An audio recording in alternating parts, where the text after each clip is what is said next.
Welcome to Around Town, and we all know that a community is so much better when we have wonderful arts here. And Children's Chorus celebrating 25 years anniversary we're going to talk about in just a second. And then in the second part, and Pasty Gilliland is here, Brenda Crocker is going to be talking about the Pops concert coming up with the Tar River Orchestra and Chorus. Patsy Johnson Gilliland, former Miss North Carolina. Oh, heavens. And everybody can look at you and tell.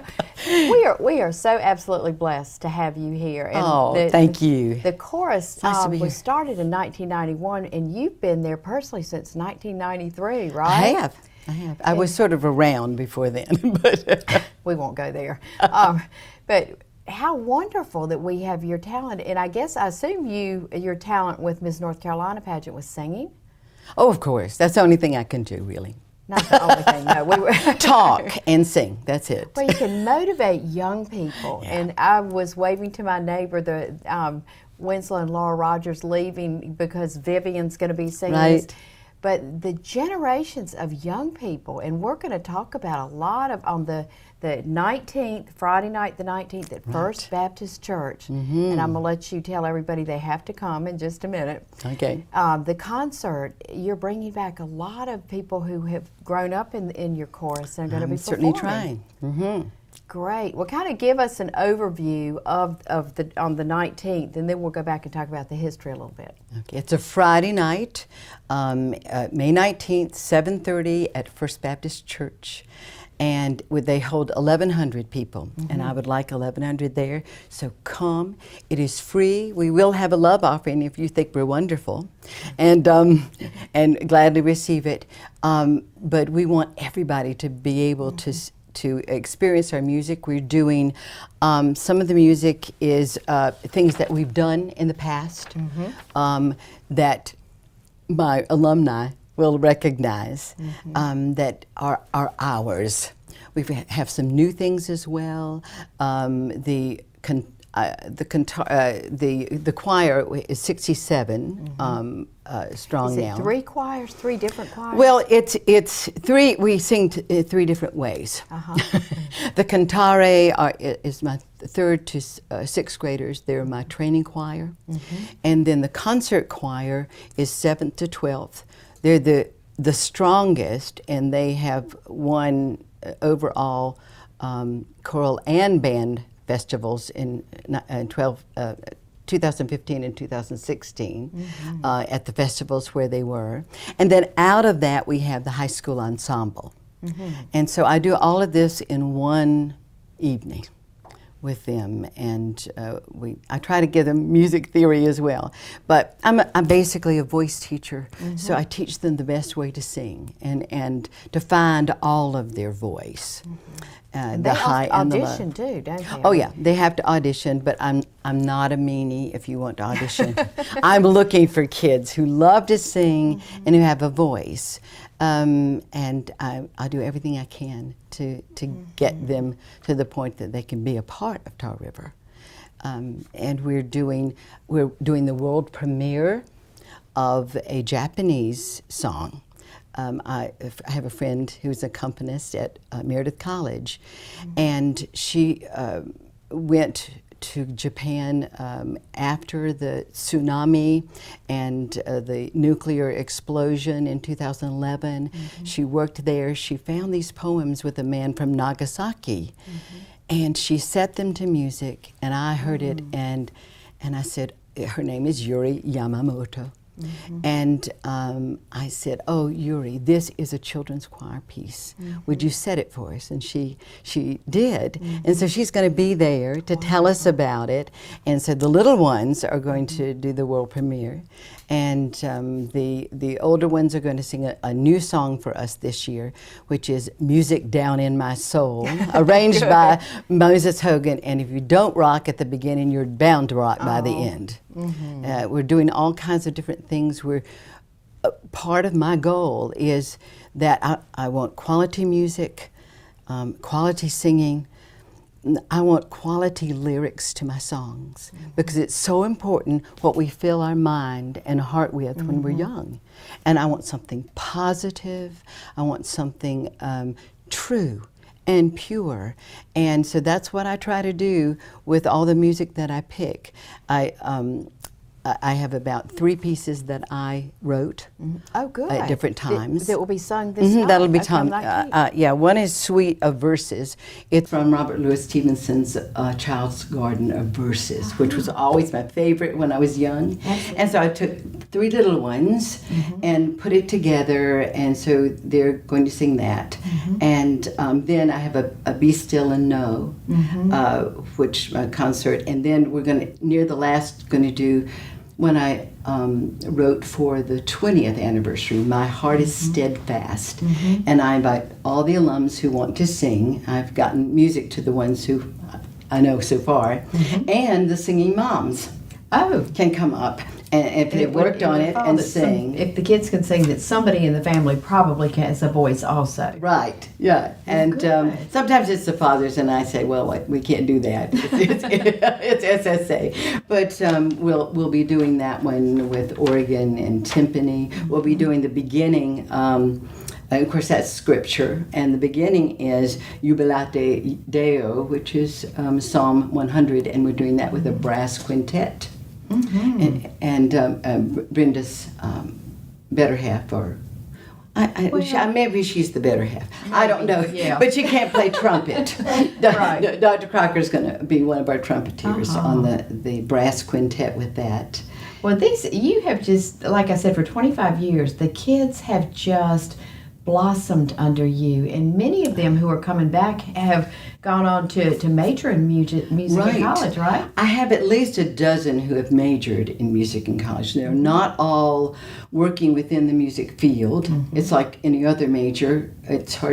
Sometimes it's hard to, you change when you, but I have a lot who are, and I'm having 4 come back who've majored in music, and they're going to sing duets for us. Mary Beth Cameron and Caitlin Davis are going to sing a duet, a flower duet from Lakme, an opera, and then Caitlin and Maddie Rita, brother and sister who grew up in the Tar River, are going to do a Sondheim song from Sundays in the Park with George. So wonderful. We're going to let people see all the different kinds of genre that we can enjoy and have. We'll do a Bach duet in German, and that's with the whole group, and it's the kind of thing I bring back pretty often. And when I first gave it to the kids, they went, Mrs. Gilliland, this is so hard. There's so many notes. And then they said, and it's in German. And I said, well, we'll just do the little piece by piece by piece by piece. And every year it got easier. And after we'd finish it, they go, let's sing it every year. So there's centuries of music out there that our children have, and our adults have no idea. Beautiful music that the orchestra plays, that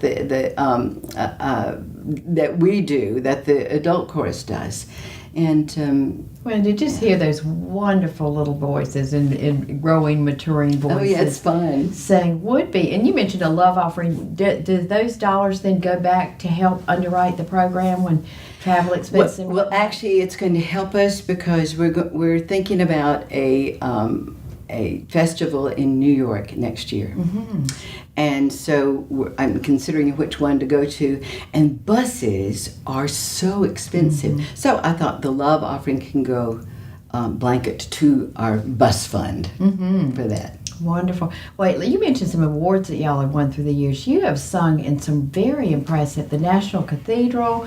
Right. You've sung on CBS Morning Show. I mean, tell us a lot of the different places and the awards that they have won.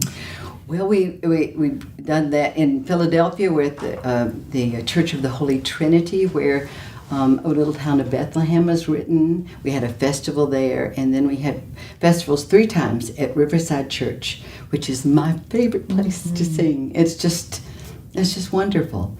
And the kids are in awe of it. It's like a cathedral.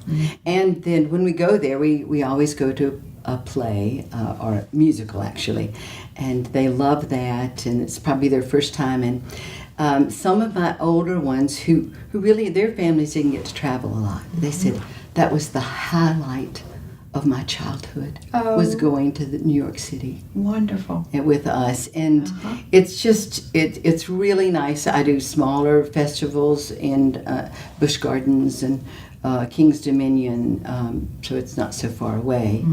But we did Piccolo Spoleto in Charleston, which was a nice thing, and even our ensemble at after Christmas went to Biltmore House. And we sang an evening program. Okay. It was really nice. Acoustically, that would be interesting. Well, we were in the sunken garden there, and it was good. It was really interesting, and it was nice. We got to see everything free. We did about 4 programs, and it was nice. The first time you have to go through a process to be approved, but we were approved, and we've just been invited back. Now I think next year I'm not going to go to Biltmore House and go to New York. Oh, Patsy, tighten up. Yeah, I am. Tightening up on my schedule. Well, we talked about the 25th anniversary, which this is, folks. Thinking in terms of you looked at me before we started and said I might not be here for 30. They really all need to come. So that's right. Come now. Well, we hope you will. I mean, you're irreplaceable. You clearly are. Oh, thank you.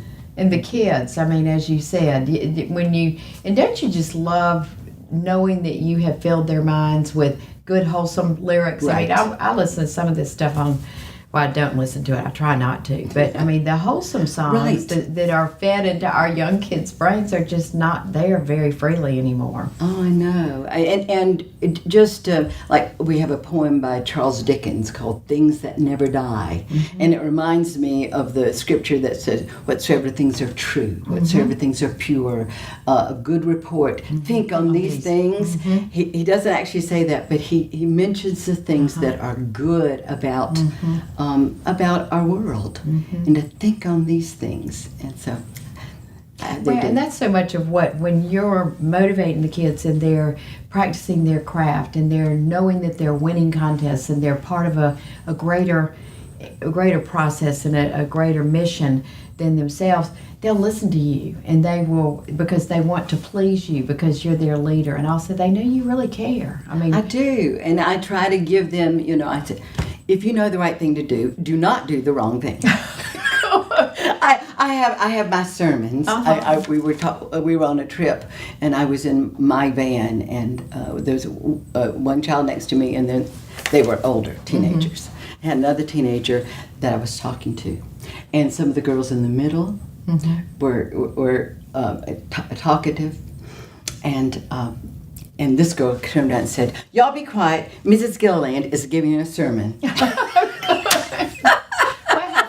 For the parents to have you do it, because they'll listen to you better. Well, I want to invest everything that I know that is good in them, and it's such for somebody who just wanted to be a drama queen and on Broadway or whatever.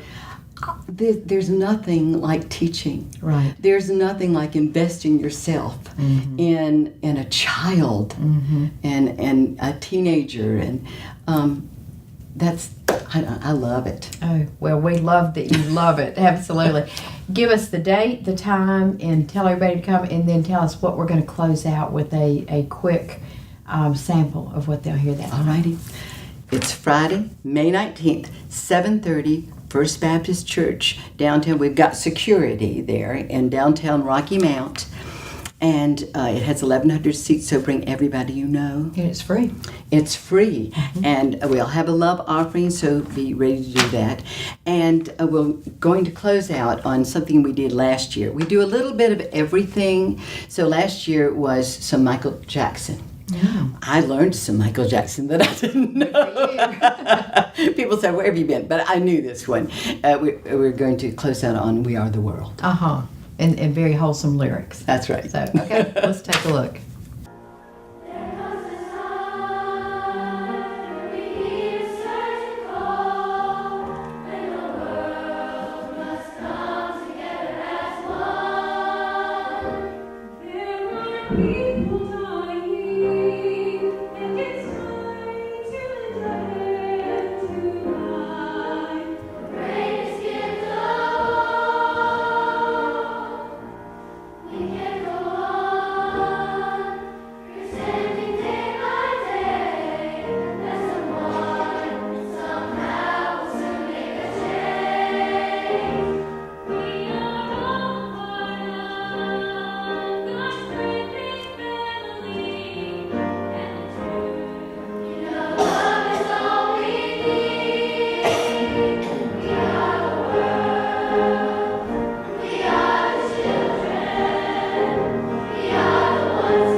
Welcome back. That was so cute. We Are the World. That was really wonderful.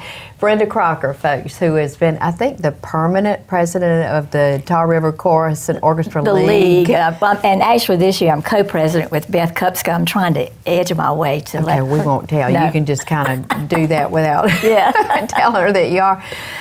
We were talking about Patsy Gilliland, and I said as she was leaving, she's such a bundle of energy, and the kids adore her. We wouldn't have the Tar River Children's Choir without Patsy, would we? No, and 25 years ago, when we started the children's course, the orchestra was going to do out at the Body Farm, The Sound of Music, and of course we needed a children's course, and so we put the word out that there would be a children's course forming just for that particular concert. And Maria Manza was here. She was in the music department at Wesleyan. And we were inundated with children. And so we thought, hey, there's a need for a children's course. And so, you know, Maria did it one more year, and then we got hold of Patsy, and it's been a real, you know, great thing. Well, as she left, she said, I was not going to teach. I was not going to do any of this. But it's just amazing how she just is everything. I mean, you could not put out a national search and get somebody as good as Patsy. No. And so it's a chorus, not a choir. What's the difference?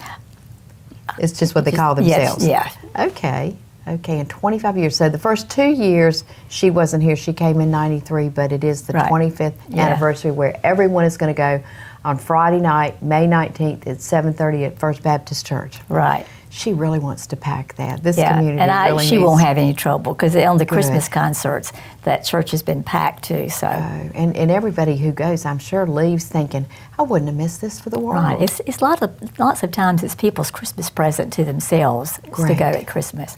Oh, good. Well, let's talk about the Pops concert on June 3rd from 5 to 9. It's a Saturday at your home. That's right. Well, this is our third year of doing this, so we've kind of got a little pattern now. And we have the tent, and we have food by the Red Oak Methodist Church. We will have pony rides this year, and face painting, and a bouncy house, and then some other games for kids to come and play. And the gates will open at 5. And we are having a bluegrass band come this year, and the name of it is the Carolina Tradition Bluegrass Band, and they will play a few minutes before the orchestra comes on. And then the orchestra will play, and then the bluegrass and the orchestra will play together. Interesting. So Al is arranging some music for that. And so that should be lots of fun. And last year we had, it was a threat of rain. I've lived at our house for 20 years, and I know what the clouds do. And I kept convincing Jennifer it's not going to rain here because the clouds were going around us. And sure enough, it didn't. But I think it rained in town, and I think it might have cut some people out. But it goes on rain or shine. You know, bring your tents. And there's a covering for the orchestra. Yes. Okay. Yes. And this is the grand finale, right? Yeah, that's right. And in the third year, y'all were mighty generous to invite everybody to your farm, though. That's really nice. It's a good way to pay all these parties back. Oh, okay. So that counts, right? Yeah. But I saw people bring their lawn chairs, full families. What's kind of the youngest age child in a family that you would think would be okay? Oh, they come with babies right on up. Yeah, because, you know, when you go into a concert like that and it's outdoors, it's not quiet like it is in the Dunn Center. And people are having a good time. The kids may still be playing and riding ponies, but the parents can enjoy the music as, you know, as well as the children. Brenda, if people haven't heard us do this before, which we have a history of having talked to each other, explain the importance that you have seen, you and Dan, in your generous donation of your time and your talent in forming this. What impact have you seen that it's had on our community to have an orchestra and chorus of this caliber in Rocky Mount? Right, and I think when businesses come to look at Rocky Mount to set up their shop, they look to see what culture is here. And this is something that we can brag about because we are starting next fall our 32nd season. And I remember when we first started, there was a particular person that said, he's now deceased, and he said, it'll last 3 years. and we've outlived it. So I'm sorry, he's deceased, so you can't yes, say that's right. That's wonderful. Yeah. But you attract wonderful talent. I mean, it's not only local people who enjoy playing, but a significant number of people are coming who play with other Right. symphony orchestras, right? And it's important to have a good conductor, and Al Sturgis is our conductor, and people that play with him love to play with him. Rocky Mount doesn't have enough string players yet that live locally here. So we have to import them from Raleigh, Chapel Hill, Kinston, Greenville, and so that makes the complement of all the strings that we need. And and they love to come here because we treat them very nicely. And so it's been a good thing for Rocky Mount. And the Dunn Center has been a nice place too for you all. And Yes. I enjoyed going there when Greg Fishel was there Right, for the Veteran right. Salutes. But about how many people are season ticket holders? We probably have 120 season ticket holders, but then people, it's really interesting. A season ticket not only helps get you in the door, but it also helps defray some of the expenses of the orchestra. And of course, that many tickets, because an orchestra concert would cost us anywhere from $18,000 to $20,000. Really? And so we have to, go out and get donations, and people buy tickets at the door because everybody's schedule is different, and they think if I buy a season ticket and I can't go to one concert, I've wasted my money, really, which they haven't, but it's the mindset. And I was trying to think what I paid to go to that one because $15. That's what I thought. And so really, That's a cheap it's a cost. very inexpensive. Free parking, Uh-huh. and tickets are $15, and you can't drive to Raleigh and park and then have a concert there that you don't spend, less than $100. So, How do you, when you plan, of course, I every year go to the fundraiser, the league fundraiser. You have the drifters, the coasters, you've had the platters, Yeah. lots and lots of fun. Last year, didn't something happen? A lot of things happened the same night this year. Yeah. The year before, I think we had an ice storm or an impending ice storm or something. But we had a big crowd that We night. did have a big crowd. But a lot of things were going on this past year in February that conflicted with ours. But the people that went had a great time. And don't so- stop that, because Yeah. as somebody who loves that you do that, I think Yeah. that's bringing a nameline band right Yeah. here for people to enjoy dancing and come out with their friends and Yeah. just have a really good time. As you look toward next year, and I'm sure y'all, do you wait until after the Pops concert before you start planning next year? Well, we're already in that planning stage in the mode of getting dates, and we have to work with the musicians that play in the Durham Symphony, the North Carolina Symphony, and their schedules and our schedule. It's a difficult process. And then we have to get the dates for the places that we want to do it. We do know one that's going to be for sure next year, not on our season, but on the Dunn Center series, is going to be the Swing Band with Joel Martin, who came and played with them at the Swing Band concert last week. And he is incredible. And he's a jazz musician. He takes a classical piece, and then he plays through that, and then he jazzes it up. And it's really neat. And he actually is from the Wilson area, but he's in New York, and he's Kathleen Battle's accompanist. So that's, they go on tour. So my husband talked to him and said, "You think we could get Kathleen Battle to come?" He said, "Well, I'll ask, so. Good. Oh, that would be wonderful. Yeah.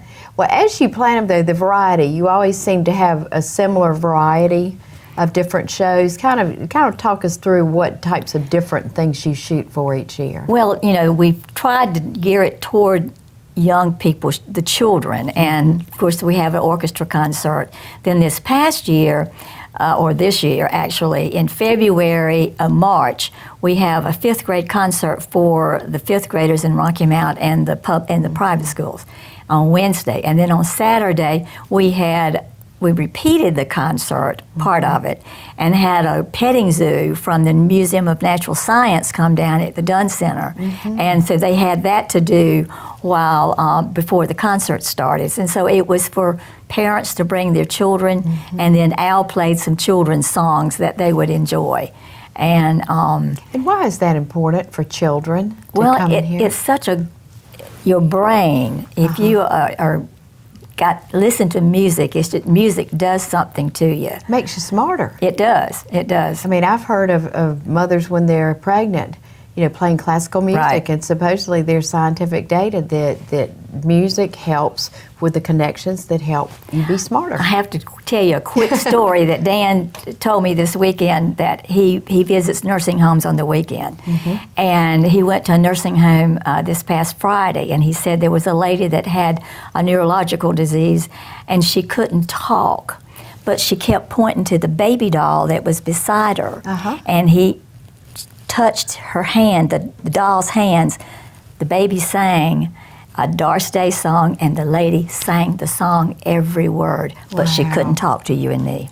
Oh, and So- I've heard in Alzheimer's units Yeah. that music and music from their past Right, is quite, it stimulates right. their communication Well, you can be skills. feeling bad and hear some good music, and it makes you feel better. Oh, it does. It does. And patriotic, is that something you normally try to do, something patriotic? We try to, yes. And around Christmas? We hope so. We, like I say, we're in the process of planning what we want to do this year. We have a young artist competition that a lot of people don't realize that we have, and we get children come and audition. And it's about time for us to have the auditions, and then the one that's chosen gets to play with the orchestra. And I know that will be this fall with the orchestra. So, and this year it will be the piano, because we have to divide it into instruments and then the piano. And so this year it will be the piano one. And they come from Chapel Hill, all kinds of places to audition. And why do they do that? I mean, don't they have their own contests? They do, but This it's is good. such It's good a- on your resume. Yeah. If you're But I want somebody local to get it. I want I one of know. our local people to win it. I don't want them Yeah. to have big city competitions. Right. But no, they can. But competition's good. Kind of walk us through on the 3rd, Saturday the 3rd, starting the gates open at 5 o'clock. What type of music will the orchestra be playing? Well, the chorus will be singing, and I know we have some great songs. We're going to sing Dan Tucker and music of that kind of genre, and it'll be music that you would like to hear outside. Will there be any sing-alongs? There may be. Or there might be uncalled for That's sing-alongs? right. That's right. Well, good. And about 9 o'clock it'll wrap Right, up. right. And I believe I saw online that and if you go to their website, Tar River, I just Googled Tar River Chorus and Orchestra. There's a place that people can buy tickets Right. ahead of time. Is it the same price at the door as it is online? Yes. Okay. And but the gates will open at 5. You can bring your own picnic if you would like, but the Red Oak Methodist Church did it last year, the food, and it was wonderful. What so kind they of were food did they cook? hot dogs and hamburgers and that kind of thing, and you could smell the So if you bring your own, good. you're probably going to want Yeah, some that's of theirs too. So, but and snow cones, did I hear there were snow cones? yes, we did. You We did had too? whatever that place is up. Weebies? Yeah, I think it is. So And so it'll be a fun evening, and fun for the children and fun for the parents too to come and listen. Well, great. Well, we're so glad that y'all are doing that. And I guess as soon as you have the concert lineup for next year, it'll be on your website. Yes, when it do you will. normally start selling tickets? Well, we will sell. Hopefully, last year we sold season tickets at a reduced rate at the Pops concert. Oh, okay. So that How will can probably you be be any cheaper than $65? So, and there's 6 concerts, right? Wow. Yeah, Average about $10 a concert. yeah. So Amazing. it's a deal. And then after that, where's the best place for people to get them?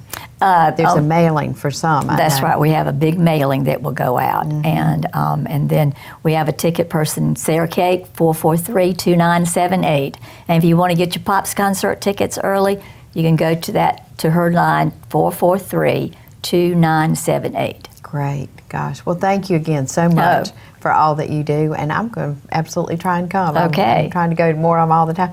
That Veterans concert could not have been more fun. It was wonderful. So great. Well, thank you, Brenda. Okay. And thank you. And we'll see you on May 19th at First Baptist and on June 3rd at Turkey Hill Farm. Turkey Foot Road. Turkey Foot Road. Yeah. Okay. And I guess people can Google that and find out. Oh, yeah. It's right off of Hunter Hill and right off of good. 43. So we're right in the middle. Okay. And will there be signage out there? Oh, yes. Okay, perfect. Thank you, Yeah. Brenda, and thank you.